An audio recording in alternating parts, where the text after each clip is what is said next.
Good morning, dear students. Today we are going to start our next chapter, chapter number 3. The name of the chapter is the skeletal system. In this chapter, we will learn about our skeleton, joints of the body, types of joints, muscles, types of muscles, and working of muscles. Let's gear up. You can move your body any way you want. Yes, you can jump, kick a ball, stand straight and sit easily. But do you know how do you do all this? What gives support and flexibility to your body? Well, let me tell you, that is due to the skeletal system of our body. Let us learn about it. The smallest living unit of an organism is the cell. Each organism has a large number of cells in its body. Cells of similar nature working together in groups make a tissue. A cell is working like a break in a wall. As we know, we put so many breaks to create a wall. Similarly, a large number of cells of the similar nature, when they work together in groups, they make a tissue. Each kind of tissue does a certain job. Each tissue has a certain job to perform. Tissues of different kinds working together form body parts called organs. Many tissues, when they work together, they form body parts like eyes, yes, nose, heart, right, hand, limbs, whatever. So all these are organs. Many organs working together to complete a job form an organ system or body system.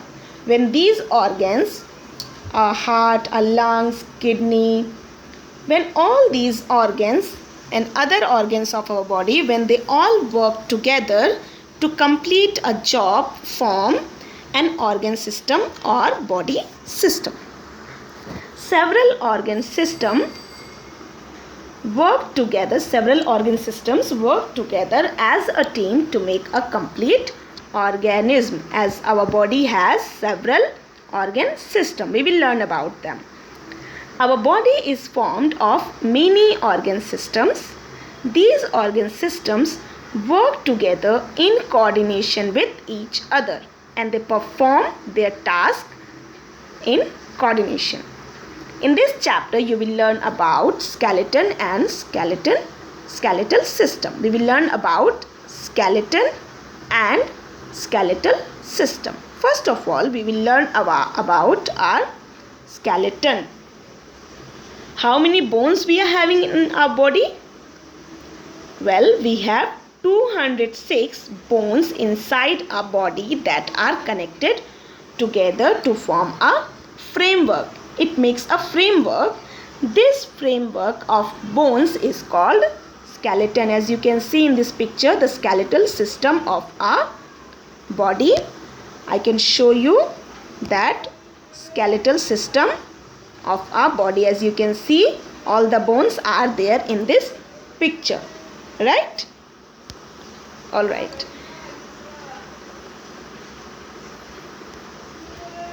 The bones of the skeleton are joined in a fixed manner and form the skeletal system. Now let us learn about parts of the skeleton.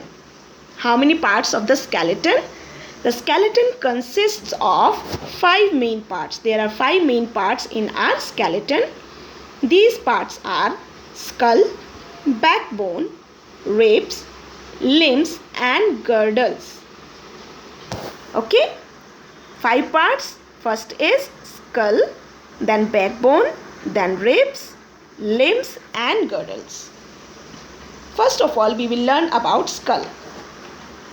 The skull is made up of 8 flat bones. There are 8 flat bones in our skull. Most of these bones are locked together like a jigsaw puzzle. Okay.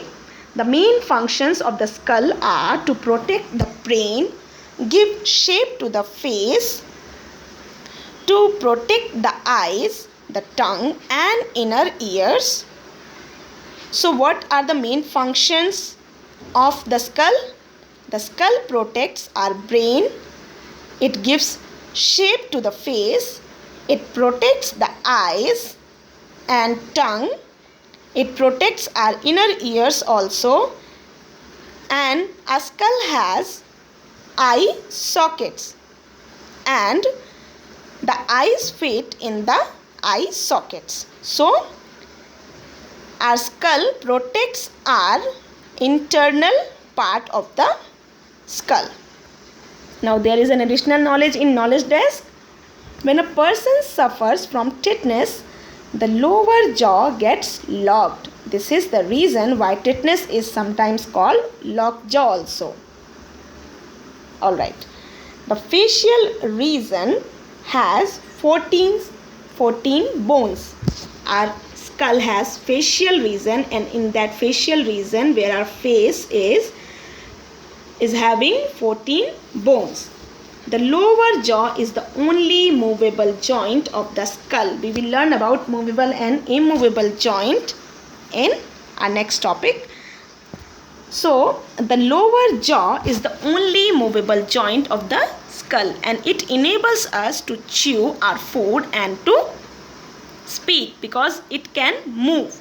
So we can eat, we can chew our food, and we can talk, we can speak through our lower jaw. Now let's learn about vertebral column or backbone. It is called backbone also. The vertebral column is made of 33 small ring-like bones called vertebrae. As you can see in this picture, there are small ring-like bones, and these bones are called vertebrae. Yes, this one. Alright. This is also a picture of side view of spine, back view of spine. Right, and this is our skull. Right. Now, it runs from the base of the skull up to the hip region. From where it starts from the base of the skull and up to the hip region. A type of tissue called cartilage is present between these vertebrae. As we have learned that each tissue has its certain job. So the tissue which is present in the backbone is known as cartilage. And what is the work of cartilage? Cartilage cushions the bones and acts as a shock absorber. It protects the bones from shock and it cushions the bones. Right. The vertebral column encloses and protects the spinal cord also. As you can see, this is the side view of spinal cord. Right. So, out of 33 vertebrae, the top 7 are present in the neck region. The top 7 bones present in the neck region. The last 5 vertebrae together form the tail bone. As you can see, the first 7, top 7 and the last 5.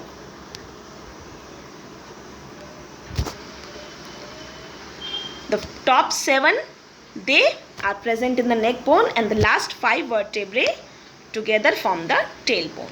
Let us learn about ribs. Ribs are long and curved bones.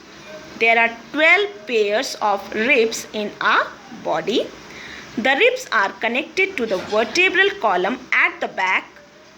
10 pairs of these ribs are connected to the breastbone called the sternum. As we can see that in this picture. Ribs, floating ribs and false ribs. Right. The sternum is a flat bone in the middle. This is sternum, the middle bone, middle of the chest. The last two pairs of ribs are not connected to the breastbone. They are free. They are not connected to the breastbone, and the 10 pairs of the ribs are connected to the breastbone. The breastbone that are connected to the 10 pairs that are connected to the breastbone called the sternum. And what is the sternum? The sternum is a flat bone in the middle of the chest.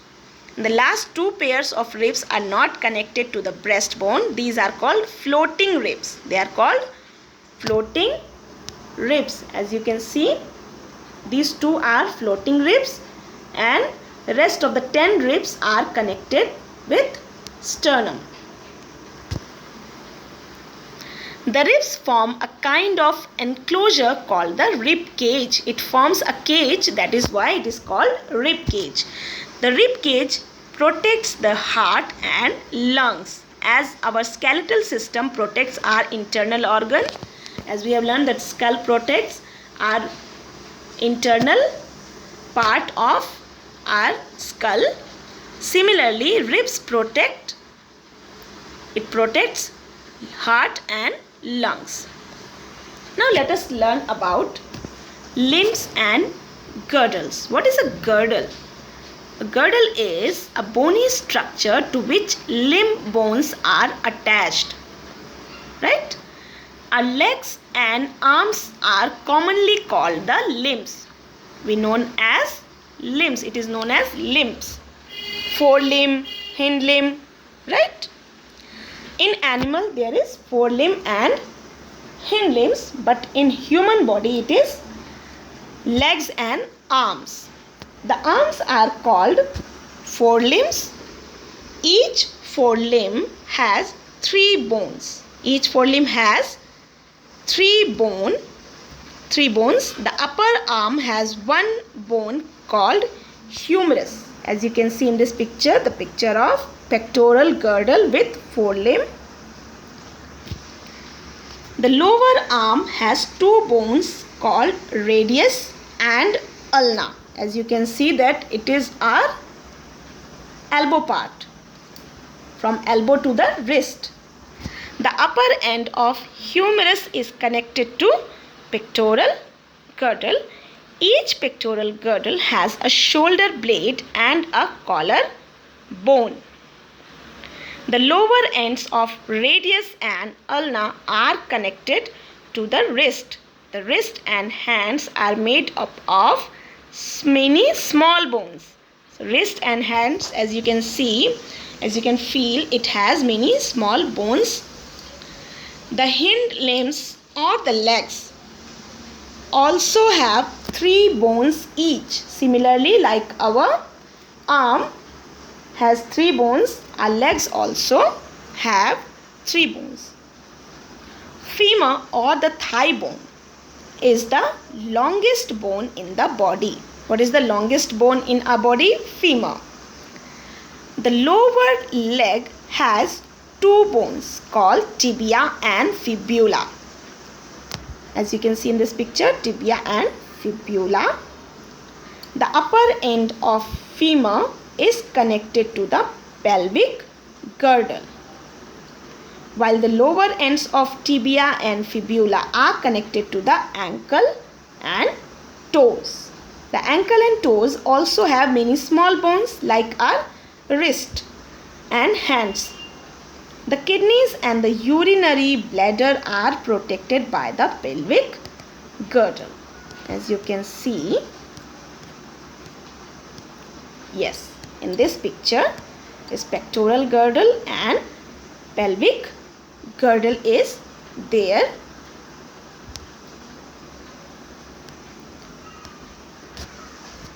So the pectoral girdle is present in our arm, and the pelvic girdle, it protects our kidneys and urinary bladder.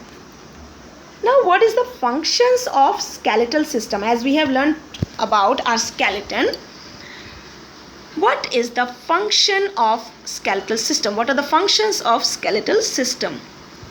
The important functions of our skeletal system are as follows. It gives shape and support to the body. Our skeletal system gives shape and support to the body. It protects the soft organs of the body. The skull protects the brain and the ribs protect the heart and lungs. As we have learnt, in our skull there is brain, and skull protects the brain, and the ribs, they protect our internal organ, heart and lungs. Skeletal system provides movement to our body parts with the help of muscles attached to the bones. We will learn about muscles also further. Long bones contain bone marrow, a soft fatty substance which forms blood. Bones also store minerals like calcium and phosphorus. Right? Bones also store minerals like calcium and phosphorus. So, as you have learned, our skeletal system gives shape and it supports our body. In our next class, we will learn about joints of the body, as we have learned about our skeletal system today. Our skeleton, we have learned about skull, backbone, ribs and limbs and girdles, and about the functions of skeletal system. So, read again the topic and take care of yourself. We will learn the next topic in our next class. Till then, bye bye.